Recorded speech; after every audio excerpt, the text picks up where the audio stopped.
critics and criticism that is made over this point. I'm looking at my notes. Some of them, they say that, well, they don't believe in any religions, particular religions. They're neither for it or against it. But they're saying that good deeds and good actions are so simple. It's very clear. People are in the need, have to be taken care of, whether it's money, whether it's time to spend for them, as a doctor to go heal them, whatever. We do not need to follow a particular person for it, namely Jesus Christ or Muhammad or Baha'u'llah today or Moses or anything. To them, these things are prejudice. To them, this is confining ourselves to one single person. And they say that it's really not necessary to follow somebody to do good things. Everyone knows what to do. Everyone. People designed to be good. They don't need. There's sure, you could hear from Baha'u'llah or others, but there's a million of others as well. To them, there's no preference over somebody.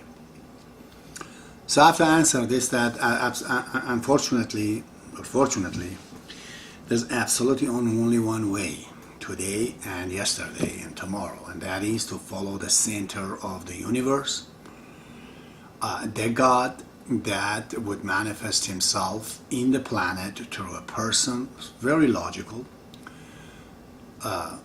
because we're people. We cannot only understand the language that we speak through a person. One time was Moses, one time was Jesus, one time was Muhammad. Jesus says, I am the gate. Only through me you can get there. You don't come through me, you're not going to get anywhere. So, I've answered this before, but I'm just going to go look at it again one more time.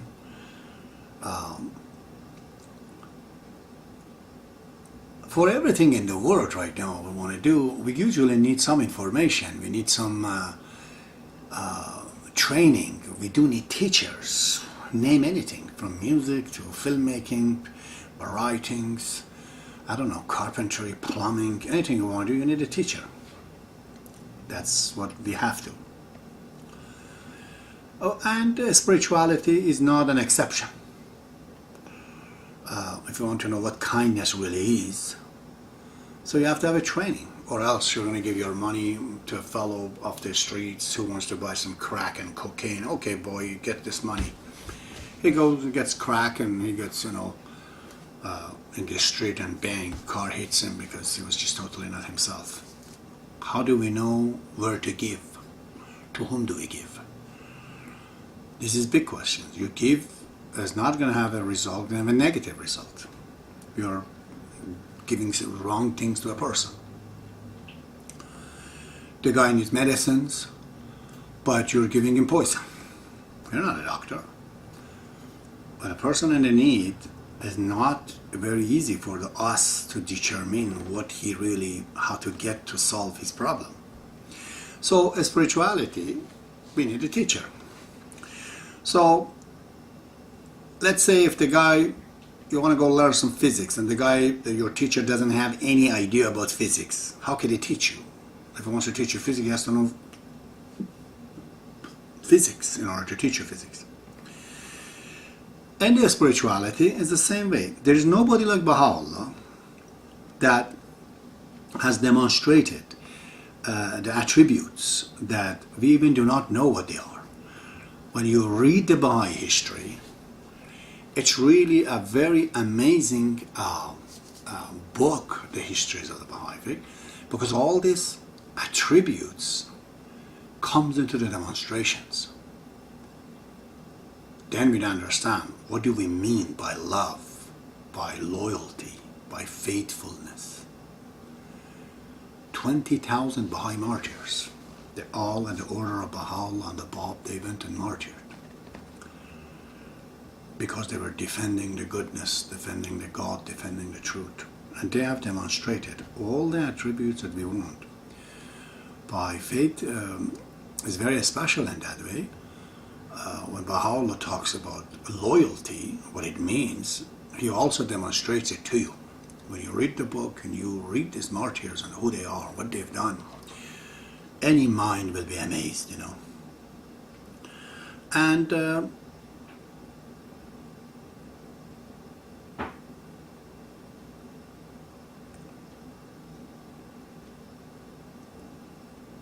so it is impossible to go through the path of spirituality without having a teacher to tell you what are the real good acts that result in your ascendancy towards the spiritual values. And if you think other people can do it, you got this wrong. And if you don't accept Baha'u'llah, who was the real teacher in this, then perhaps you're against him, which is goodness, which is knowledge, which is this and that. So, I'm going to go through my notes to continue this more. Baha'u'llah, His Divine Majesty, which is really the manifestation of a love and kindness unprecedented, incomparable to anything that we know of in the planet, the power and the influence of him. He says, in a very blunt, very clear way, non-unambiguously, that I am the manifestation of God. I am, he says, the God that you can understand. Just like a mirror, he says that the sun manifests himself into the mirror, or by today's language, just like a person into the computer. When you talk to the computer on the webcam, you see him. It is him. So I had often this discussion with my brother, one of my brother. He says, how do I know the Bab with Baha'u'llah is correct? I tell him always there's 4 ways to look at it. Either he was a liar, he was just lying, or he's a crazy person, or he's just not very knowledgeable. But when you study his life and the books, more than 100 volume books revealed by him, didn't charge a penny for any of it to us, and in fact suffered jail and banishment to write it. Even paper was a problem sometimes to write these things. There is no sign of ignorance in him. In fact, I'm going to explain to you later on that Baha'u'llah has demonstrated he is definitely the wisest, the most knowledgeable in the field. He could have not been lying, because why would a person who was a prince, really, just one of the royalties, his father is the minister of the king at the time, he was offered to get the job of his father and go into the royal business, and Baha'u'llah politely rejected him. He said he has a job already to do, not interested in that. So how could he be lying? When he says the body, he says to God that you nurtured on the silk on the most comfortable way, ended up and into the chain, 100 kilo chain around his neck. The mark of that chain forever stayed on his neck. So how would a person be lying to live that life into this? To become somebody in the country? He was already offered, he said no. And in banishment, basically Baha'u'llah ascended and died. If you're saying we're crazy, like some of the people are, like that Korash guy in Waco, Texas, oh, far be from it. Baha'u'llah's personality is the most balanced one, witnessed by thousands of Muslims, by the Christians, by the non-Baha'is. In his funeral, thousands of the non-Baha'is even attended. There is no doubt in his wisdom. So, if he's not lying, if he's not crazy, if he's not ignorant, therefore he is who says he is them. There's no other, way not to deny it. Some other people say that, well, we have no problem about the spiritual power of Baha'u'llah and all that, but we cannot accept to say that he is the only way. You know, it's not just exclusively him we have to go through. We could go through many others. The world is like this. It's just not him. There's others. This question is a little bit technical to answer this. If you understand, in the world of nature, there's no repeat. Really, there are no two things that are the same, even two electrons. Their position in the space, with the position of the space and the speed they have and the part of the elements that they are, they're different. This is the electrons. Everything is, even two twins are different. One is older than the other. One came faster. Or when you talk to them, they show different attributes. So it seems the whole universe is like alphabetically ordered. Like, you know, you start from minerals, and then you come to the plants, and then you come to the animals, and then finally you get to human being. There's a course, you know, of ascendance and progress. So is in the elements. You know, you got the hydrogen, you got helium, and you go on to 104 elements. In every subject that you lock, the whole thing is like a pyramid in this universe. It starts from a point and goes up. So there is an alphabetical order. Then that is to say that in a city of, let's say, 1 million people, if some real, you know, statistics guys, they come down here and say, okay, we want to really survey people with a reference to the knowledge, it is possible to say from these 1 million people, say who is the best, who is the second best, who is the third, down to 1 million. You can.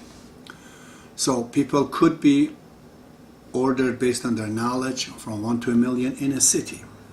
And with the other aspects, just as the same way. Their physical appearance, spiritual appearance, psychological appearance, other abilities, social power, so on. Therefore, nobody is competing with the other ones. Really, I've always said that. Competition is stupid because who are you competing with? We're people. Every one of us has a different face. It seems to have a different way we're coming, our geological background, our parents, our genes, everything just makes us unique. Therefore, there's a unique way from me to God.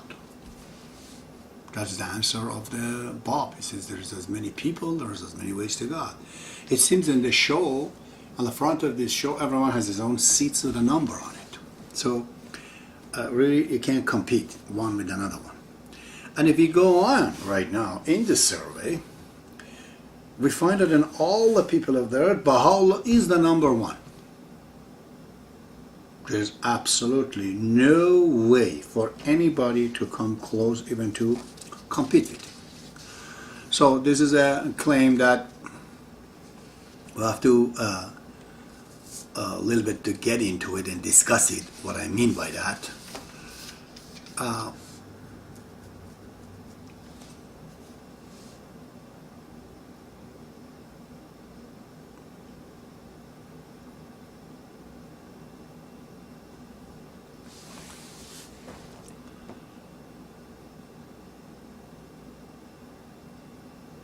Baha'u'llah, I have written a masnadi. In that masnadi I brought several reasons why personally I found there is no competition for Baha'u'llah.